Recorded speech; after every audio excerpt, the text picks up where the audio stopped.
again, YouTube. This is Dr. Kendo, and I'm here with the Pokémon Red playthrough commentary. And you saw in the last episode that we actually caught some new Pokemon. We got, let's see, Chipster was the Nidoran male, and we also got a Spearow, which was Leroy Jethro. And sort of a, I guess, theme here that I've kind of mentioned a few times, but I'll just say to kind of get out of the way and everything is that I am going to be doing some bumping and grinding. Like the last episode, basically, I'm going to be grinding down some of these wild Pokemon. My theme here that I was saying that I was going to repeat is that I wanted to sort of try to balance out the Pokemon's levels as much as I could. Not so much just use, Charmander, for instance, Kendo, all the way through and make him be like 10 levels above all the other ones or more. I don't really want that. I want them all to be at least somewhat balanced. They don't have to be, all the exact level or anything as each other, but I just want to give them all some equal airtime as well, since I'm naming them after all of you, my viewers and subscribers. If you would like to be named after a Pokemon, I should just mention that. The way that I'm doing it is you basically just comment to one of the Dr. Kendo social network pages, so either go to the Facebook or go to the Twitter, and I am definitely keeping a list, and documenting who is contacting me about that. And you can either just comment straight up with your username, or you can say, hey, name one of your Pokemon this. The reason that I'm not naming a particular Pokemon by your request, like if you say, I want to be Gyarados or something like that, the reason that I'm not doing that is because, obviously two people could pick the same one. Yeah, I grew to level 4. Two people could pick the same Pokemon, and then who do I give it to? Of course, I could probably just give it to the person who says it first, but really I want it all to be by chance, and basically it's just going to be in order that you comment. So I'm keeping a list and keeping y'all, well, in order. So I do want to make it to the Viridian Forest at some point in this episode right here, but I'm just kind of doing these this side grass over here where, like, right before you face your rival again and everything, which I'm not going to do until I've got everybody, level 10 or above probably, or at least some Pokemon level 10 and above. Just want to be safe, and I would never want to lose to the Disliker, my rival. And so that's why just taking out some of these easy guys, and the wee guy grew to level 5. He learned Sand Attack. In a previous episode, I said he needed to redeem himself because he kept fainting and not coming through for me. But he's a loyal subscriber, and as Pidgey, he's going to evolve into the great Pidgeotto, and he's redeeming himself now. So everything looks good, and one thing about Dr. Kendo commentaries, if you're new to my channel or if you're seeing this type of video for the first time, on most of my commentaries, I like to do a question and answer style video, meaning that you can ask me questions and I'll answer them on the air, and I like to give you a little more, I guess, than just me answering your question. I like to give you a little bit more attention and everything. And so you actually get some promotion because I will link or annotate to your channel, and that's exclusively if you're watching it from my channel, because obviously if I upload it to Necessary Gaming or now Necessary Quest, which you guys should all check out, they won't be annotating it over there, but basically if you're watching it from my channel, you will get that annotation. So, I think it's about time to go to the Viridian Forest, but before we go there, I'll just start answering the first question, which comes from Leroy Jethro, who I said is the Spearow. So he's got our question for this episode, and he asks, what is your all-time favorite Pokemon? And then he said, mine, as you know, is Phanpy, and he put Phanpy in all caps. Phanpy is one of the, of course, generations after number 1, like I'm playing right now.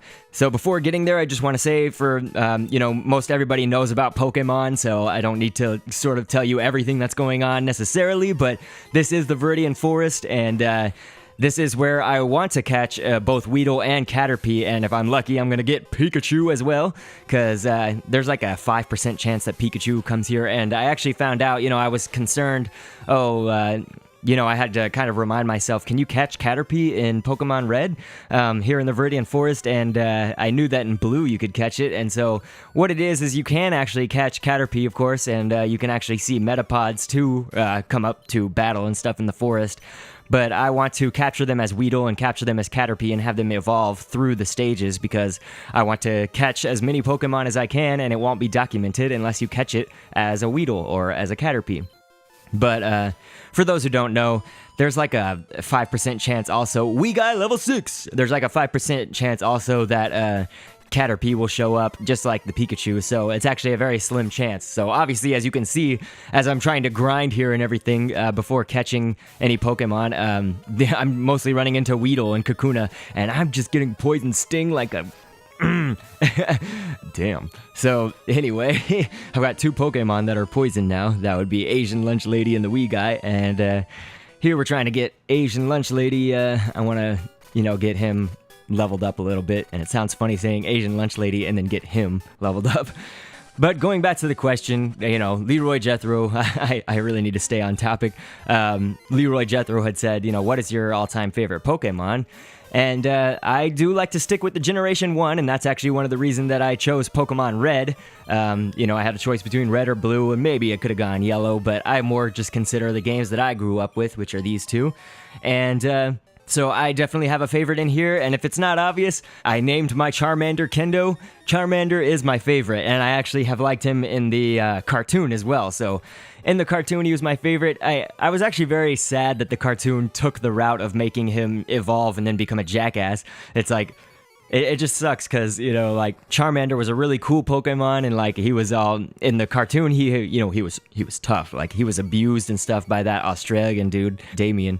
And then, Ash gave him a better life and everything, and so it was a noble video, and he was just a great Pokemon, and I've always liked him, and I've always liked fire Pokemon, so that was definitely a big bonus as well for Charmander, but I just like everything about him, and my second favorite is Growlithe, and because Growlithe is also fire type, but also dogs are my favorite animal, and so I figured, hey, that's the most dog-like Pokemon, and Growlithe is the bomb, so is Arcanine. But then the cartoon decided to take the route of making Charizard and Charmeleon Charizard be just absolutely, ridiculous and always would attack Ash because did he ever... ever in the cartoon, I haven't seen it in a long time since the new generation of Pokemon, but, did he ever become nice? Did Ash ever be able to command his Charizard? I know there were, a few episodes where he commanded it for just, that moment in time, but I'm looking for, was there a more permanent time? I really want to know about that. Because I'm sort of out of the loop now with the cartoon, but I watched every episode. I knew even some of the words. I could quote the episodes as it was going. I don't know if I could still do that. And so I've actually, this is funny, I'm about to turn 26 on August 22nd, and I say that because I'm still watching the Pokemon cartoon because I actually have some of the older episodes on DVD. I ordered those when I was about 23 years old, so it's not like I ordered them back when I was, younger and actually watching it on the show. But I've been watching them just sort of in the spirit of this Pokemon, commentary series that I'm doing right here. I just wanted to go back and get some of that nostalgia. But here we go. There's actually a wild Pikachu appears. Wonderful. So I definitely need to catch the Pikachu. That's awesome that it showed up. And so it should probably just take the one scratch from Kendo. Yep. All right, now let's give it the Pokeball. And that should do it. Because obviously it looks weak enough, and we're still at an early part of the game where you can almost catch them at half-life, no matter what. But anyway, I said that I have a list and I'm naming them after my subscribers, so of course I want to give Pikachu a nickname, and this one is going to go to a subscriber of mine who I really like. I actually watch a lot of her videos as well. If you're into anime, you should check her videos out, but it's Tamari773, and so for short, so that it'll fit here in Pokemon, it's Tamari just by itself, and they don't even have the numbers, so that doesn't matter. Tamari will actually be, or Pikachu, Tamari will be a great Pokemon to have, kind of when we get to the Cerulean City, because of course that's going to be water-type Pokemon, and so why not have an electric type? If maybe if I started with Bulbasaur, it'd be fine or whatever to go without it, but definitely that will prove to be a useful Pokemon then. And everybody loves Pikachu. I hate to admit it because, soon to be Mrs. Kendo, she loves Pikachu. But I was just kind of annoyed with Pikachu, mostly just because of I guess it's everybody in skateboarding, they know Tony Hawk. Well, even people who don't skate, they can use kind of Tony Hawk as I know at least one pro skater, blah, blah, blah. Well, people who don't know Pokemon, they use Pikachu, so he's like the Tony Hawk of Pokemon.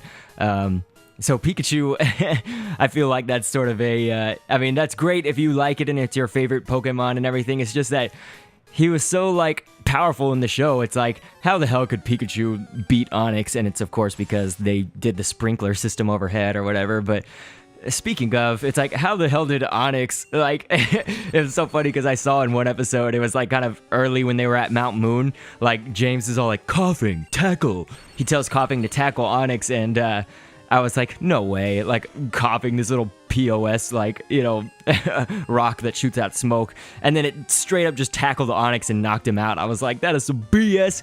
And we've got a Weedle here.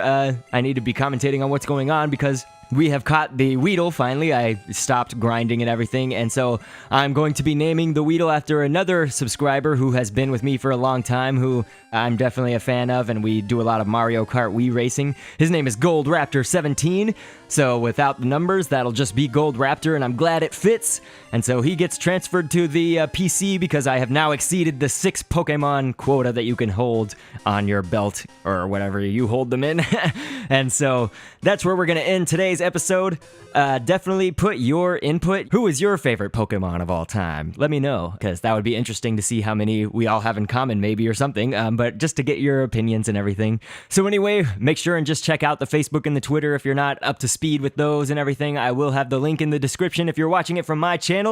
And otherwise, I really appreciate you guys viewing, so I'll catch you on the next vid. Thanks for viewing. You're so empowered, if I could explain the gain, attain a gain contained in my game, it'd be the same mundane domain, a way to take my name in vain. Just retain all that I'm saying, it'd be in the fast lane of hearing, entertain, ordain, ascertain, gift in the clearing, from here to Bahrain, or remain the top of the food chain, and fame is